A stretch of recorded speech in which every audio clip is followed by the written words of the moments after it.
I know we develop these cuts and budgets and silos and everything, and obviously there's a lot of conversation around the impact of mental health and the ripple effect in the criminal justice and so forth.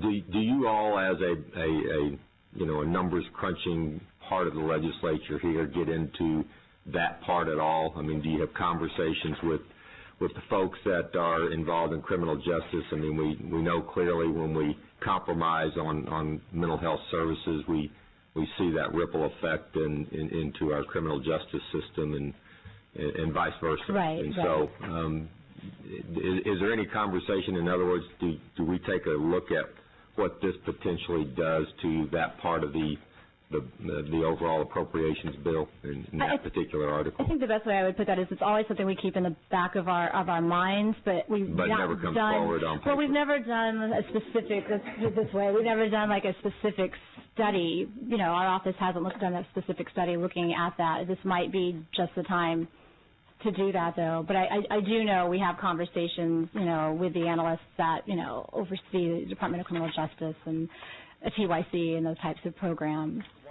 That's one of the decisions that we will have to work with you, because the mental health hospital capacity and the community hospital capacity, the dollars in those strategies has been decreased.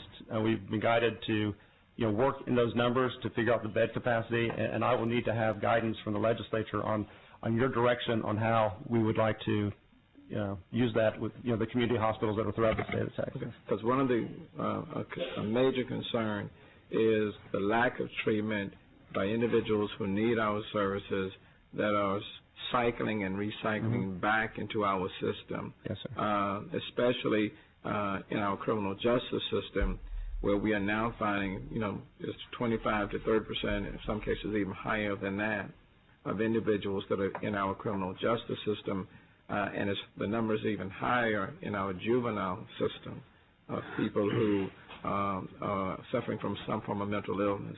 But it raises a great deal of concerns by the law enforcement community in terms of what we are doing. They're raising red flags all over the place. So as we walk through this, I know this is a major area of concern for a lot of people. Yes, sir. So to your point, Commissioner, if you're going to have to meet some certain point in terms of your budget priority and stuff, the chunk of change is going to come from those community health services. That's just mathematically where the dollars are in GR. It's in the community or the hospital systems. That's just where the money resides.